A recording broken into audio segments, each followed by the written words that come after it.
명절하면 생각나는 게 여러분 이거죠. 오늘은 명절 특집이니까 명절에서 얘기할 수 있는 거. 자, 오늘에서 생각나는 거는 이건데 여러분 기억나시죠 이거? 우리가 단오절을 유네스코에 올리니까 중국이 이 광분했던 거. 단오를 왜 니네가 올려? 중국이 그랬잖아요. 한국 보고 우리 보고 야 단오는 우리 건데 왜 니네가 유네스코에 올려? 이러면서 한창 화냈던 적이 있었잖아요. 기억나십니까? 사실은 그래서 오늘 중국 단오가 어떤 날인지를 한 15분 정도 알아보고, 자, 우리나라 단오는 다 아시죠? 음력 5월 5일인데 중국 단오는 아니에요. 중국 단오는 여기 보이는 구런이라는 사람이 돌아가신 날입니다. 완전히 다르죠? 서로 완전히 다른 날인데 우리는 그냥 음력 5월 5일이고 구런이 누군지 아세요? 되게 유명한 사람이에요. 굴단 아니죠.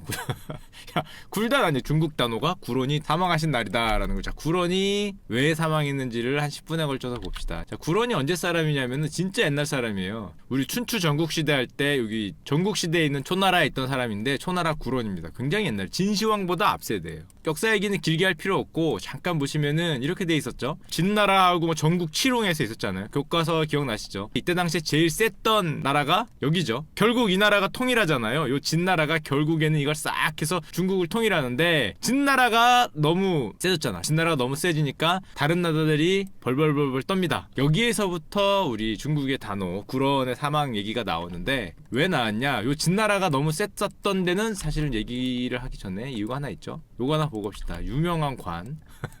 우리가 게임 같은 데 하면 많이 나오는 관이 하나 있잖아요. 함곡관 들어보셨죠? 요게 진나라 입구였어요. 요게 진짜 함곡관의 이미지입니다. 어떻게 생겼냐면은 여기가 관문이고요. 들어오는 길이 요 틈입니다. 요게 절벽이에요. 양쪽이. 이렇게 절벽이 있는 거고 이렇게 절벽이 있는 거고 요 틈으로 들어와서 요로 나가는 게 함곡관이에요. 그러니까 이게 지금 요 돌 사이에 틈이 있는 거야. 요 사이에 틈이 있는 겁니다. 요 틈으로 들어가서 저기 어디서 이렇게 나오는 거예요. 여기로 들어가서 짠짠짠짠짠짠짠짠짠짠 들어가서 양쪽에 위로 가면 안 되냐고? 글쎄 천재인데 공간이 있는 겁니다. 공간. 거기를 막아놓은 게 함곡관이죠. 그 함곡관이 여기입니다. 여기 요 진나라와 요쯤에 있는 거죠. 요 한나라 중원하고 막아놓은 그 위치인데 그래서 진나라에 쳐들어가 상당히 어렵다고 하죠. 하여튼 진나라가 제일 셌어요. 전국 칠흥에서 제일 세서 다 먹으려 그러니까 이때 역사에 유명한 인재가 한 명 등장합니다. 들어보셨어요? 소호진이라는 사람? 이때만 해도 제자백가 그런 내용이 나오잖아요. 100가지 넘는 사상을 가진 사람들이 막 전국을 쏘다니면서 자기를 써달라고 하던 시절인데 그 중에 소진이라는 사람이 있었어요. 여러분이 생각하는 그 소진 아닙니다. 저도 이거 검색하려고 소진 이거 얼굴 검색하려니까 자꾸 누님이 나오셔서 내가 여기다가 누님 사진을 갖고 올까 생각은 해봤어. 잘못 그랬다가 혼날 것 같아서 자꾸 그분이 나와서 저도 좀 그랬긴 했는데 하여튼 이 형이 전국 칠흥을 돌아다니면서 입을 푸는데 이 형이 요즘으로 치면은 썰맨이죠. 썰맨. 엄청나게 썰을 풀어요. 뭐라고 썰을 푸느냐, 여기 연, 진, 위, 제, 한, 쟤한테 얘기를 합니다. 뭐라고? 야 봐라, 얘가 너무 세. 진나라가 너무 세잖아. 니들 어떻게 할래? 좀 있으면 니들 망해요 라고 입을 털어요. 니들 망해. 그럼 어떻게 해야 됩니까? 이게 그 유명한 그쵸, 합종 연행을 나오죠. 합종을 해야 된다 주장을 해요. 뭐 얘가 너무 세니까 니들 좀 있으면 망해. 니들이 이렇게 천라지망 팔각성을 이뤄서 진나라하고 맞서 싸워야 된다. 오, 이게 종으로 됐죠. 합종책입니다. 합종책. 다 같이 손을 잡고 진나라하고 맞서 싸워야 된다라고 연안개 비슷하게 손을 잡고 맞서 싸운다는 거를 가서 주장을 해요. 얼라이를 맺자. 한 놈이 지금 200일이더라. 얼라이를 맺자. 그래서 요 6나라를 돌아다니면서 입을 텁니다. 이게 역사 실제 있는 얘기죠.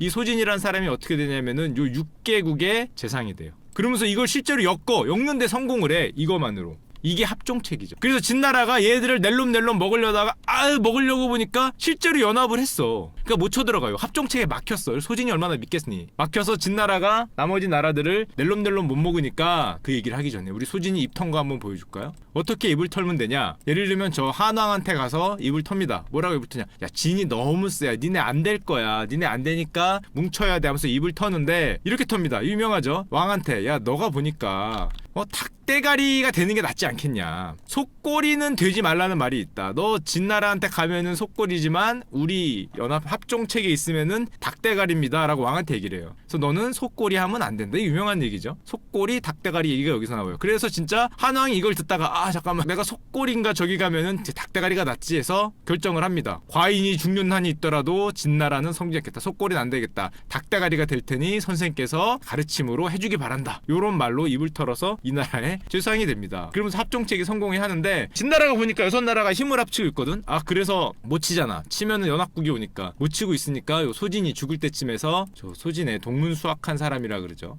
소진과 같이 공부를 했다는 요 사람을 등용을 합니다. 같이 입을 터는 썰맨을 등용을 해요. 왜? 요 장이라는 사람인데 정말 유명하죠 이 사람도. 왜 이 사람을 등용했냐면은 야, 합종책이 이렇게 6나라가 뭉쳐서 진나라하고 싸우니까 안 되겠어. 그래서 얘를 스파이로 파병을 합니다. 6나라에다가. 뭐라고 얘는 주장을 하냐? 야 니들이 6개가 뭉쳐봐야 뭉치니까 진나라가 안 되니까 진나라한테 그러지 말고 한 명 모두 다 네가 얼라이를 맺어라. 6개가 맺고 있으니까 안 되니까 그러지 말고 따로 전부 다 연락을 해서 진나라하고 이렇게 따로 옆으로 연행을 해라. 이게 역사에 빛나는 연행책입니다. 성현 스님 안녕하세요. 얘들이 몇 개 하지 말고 너가 따로 해서 얘들 6개국을 전부 다 파편화시킨 다음에 한 명 배신을 때려서 하나씩 합종연행. 너만 봐줄 테니까 나와. 그래서 6개국이 전부 자기만 봐준 줄 알았는데 알고 보니 다 봐줬죠.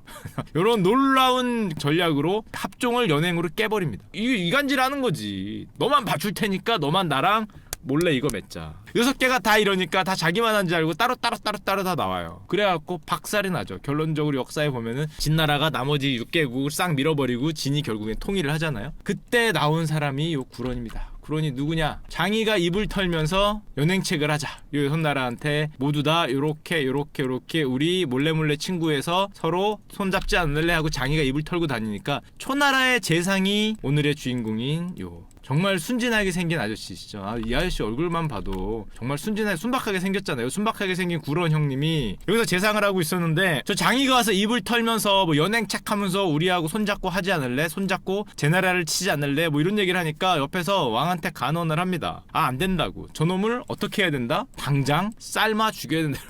저 입을 터는 놈을 당장 혓바닥을 뽑아서 입을 낼름낼름 하니까 저거만 뽑아서 삶아 죽여야 된다 그래요. 결국에는 초나라 회왕이죠. 초회왕이 저 사람 세치에 넘어가서 제 나라하고 싸우다가 결국에는 나중에 진나라에 끌려가서 죽거든요. 진나라에 끌려가서 자기가 섬기던 군주가 죽고 자기는 그 다음 왕한테 쫓겨납니다. 구런이 눈물을 뚝뚝 흘리면서 쫓겨나요. 그러면서 이제 한없이 불쌍한 초로의 노인으로 돌아가는데 그때 여러가지 시를 읽습니다. 무슨 시를 읽냐? 이것 때문에 유명을 한데 자기는 한나라의 재상이었는데 저 입 터는 놈이 와서 입을 털어서 자기 왕이 죽고 자기는 쫓겨나서 시골에 거의 우리 치면은 뭐 유배 되다시피 가니까 눈물을 뚝뚝 흘리면서 중국인이 뭐 가장 사랑한다는 시를 지어요. 시 내용 자체가 이런 내용이에요. 전부 다. 아 끝인가? 나라의 인물이었고 나를 알아주는 사람도 없다는 거죠. 자기를 쫓겨났으니까. 나는 어찌하여 옛날이 더 그리운가. 이미 함께 뜻을 펼칠 사람 없는데 자기가 섬기던 왕이 죽었잖아요. 요 장이라는 사람한테 입을 터는 사람이 죽어서 눈물을 흘리면서 시를 짓는데 이 시 중에 가장 유명한 시가 있습니다. 중국인들이 지금 뭐 수천 년이 지났는데도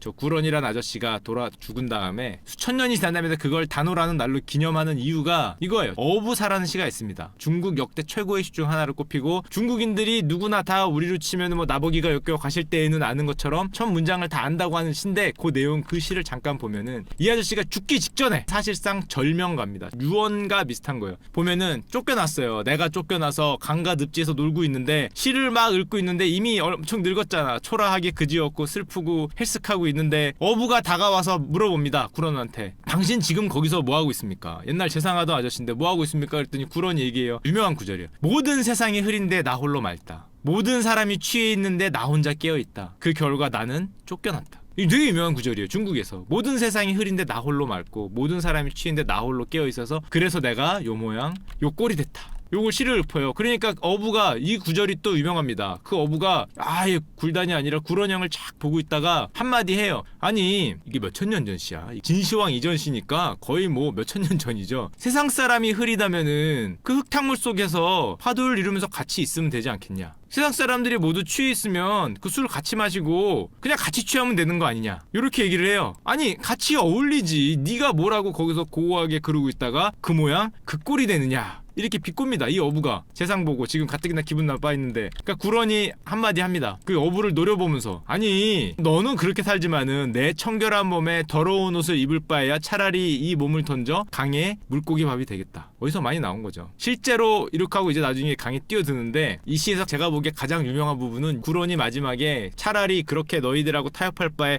강에 물고기 밥이 되겠다라고 얘기하고, 마지막에 그 어부가 그렇게 말하는 구런을 보면서 한마디 합니다. 마지막에 창낭에 물이 맑으면, 이거 되게 유명한 구절이에요. 나의 가끈을 씻고 창낭에 물이 흐르면 나의 발을 씻으리. 이게 되게 애매하면서도 유명한 구절인데 해석하기 나름인데, 얼핏 그냥 대충 해석하면 물이 맑으면 가끈을 씻고 그 물 맑은데 적응하면 되고, 물이 흐르면 네 발을 씻으면 되지 굳이 네가 뭐 이렇게 할 필요가 있느냐라는 듯이 비웃으면서 끝나요. 이게 이 구런이라는 아저씨의 거의 절명가입니다. 근데 마지막이 이러면서 끝납니다. 마지막에 구런이 뭐 말싸움에서 이긴 게 아니라 어부가 맑으면 갓을 쓰고 흐리면 발을 씻지, 맑았는데 발을 씻고 흐리는데 갓을 쓰니까 네가 그 모양 그 꼴 아니냐 이러면서 끝나고 죽으면서 이 구런에 대한 전설 그 단호가 되는데, 마지막에 진짜 마지막에 죽기 전에 저 말을 다 듣고 어부가 끝나고 나중에 절명시 회사를 쓰는데 보면은, 하늘 참고 분노를 삼키고 마음을 눌러 내 절개를 바꾸지 않았다. 어두운 세상을 만났어도 나의 능력은 무겁고 큰 인물을 짊어지고 견딜 수 있지만 나는 짱짱인데 막혀서 성취할 길이 없다. 마을에 개들이 떼를 지어 지저대는 것은 야, 이거 요즘에 인스타에서 많이 보는 글인데, 죄송합니다. 그 수천 년 전에 문인 최초의 신이라고 불리는 분이거든요. 근데 되게 인스타에서 많이 보는 니들이 개를 떼를 지어서 지저대는 것은 내가 이상하게 보이기 때문이다. 세상이 혼탁하여 나를 알지 못하나 내 마음을 말해 무엇하랴. 죽음을 사양할 수 없음을 알기에 바라노니 나를 위해 슬퍼하지 말라. 이러고 뛰어내립니다. 수천 년 전에. 너희가 어두운 세상을 만났지만 나는 절개를 바꾸지 못하겠다. 너희들이 나를 알아주지 못하고 때를 지어 지저대지만은 그건 내가 이상하게 보일 뿐이지 나는 절개를 지킨 거다. 세상이 혼탁하 나를 알지 못하니 내 마음을 말해 무엇하랴. 죽음을 사양할 수 없으니 바라건대 나를 슬퍼하지 말라. 중국 사람들이 여기서 엄청나게 뭔가 센티멘트가 올라갑니다. 여러분들도 그 센티멘트가 올라가요? 이게 보면은 대표적인 이거죠. 이거 옛날에는 뭐 장원급제 같은 거에서 굉장히 그 뭐라 해야, 출세에 대한 게 그런 게 많았는데, 마음속에 품은 포부를 펼쳐보지도 못하고 내 재주와 뜻을 알아주지도 않고 재산까지 했던 분이거든요. 정의가 사라지고 불의가 판치는 시대에 나는 절망한다. 그래서 나는 뛰어내렸다. 이 강으로. 이것 때문에 굉장히 유명합니다. 이 절개를 지키는 어떤 선비, 충신의 모습, 마지막까지. 이게 되게 유명해요. 중국에 이렇게 사당도 있고 이분인데, 그래서 전국 단오절 하면은 저분이 나중에 물에 뛰어들어서 중국 단어에서는 이런 거 합니다. 요런 거 먹어요. 요런 거. 이게 맛있다고 합니다. 여기 보시면은 구런이 명나강에 뛰어들었는데 물고기들이 구런의 시신을 먹지 못하도록 물고기 밥으로 대신 쌀을 뿌려줬다. 그래서 뭐 이런 거 먹고, 그 다음에 여기 구런이 뛰어들어서 옆에 있던 백성들이 구런 시체를 꺼내려 간다고 배를 타고 갔다. 그래서 이 지금도 단오대 되면은 요 배경기를 합니다. 배를 타고 왔다 갔다 한다고. 용주경기라 그러죠. 용주경기 되게 커요. 구런의 마지막 말이 와 닿습니까? 세상이 어지럽고 한탄하여 나는 절개를 지키기 위해서 너희들이 아무리 지져도 내가 나의 뜻을 굽힐 수 없다 이러면서 뛰어드는 어떤 절개와 충신, 지조, 그거의 화신이죠. 중국에서는. 자, 그래서 요게 단오절에 용주경기를 합니다. 이게 중국의 단오예요. 근데 중국 사람들이 그러니까 물어보는 거죠. 우리나라가 아니 강릉에 단오가 있다는데 구런이 한국 사람이냐 이 자식들아 하고 우리한테 얘기를 하는데, 우리는 구런이란 사람이 누군지도 모르죠. 구런이란 사람이 누군지도 모르기 때문에 중국에선 유명해도 사실상 완전히 이제 다른 내용입니다.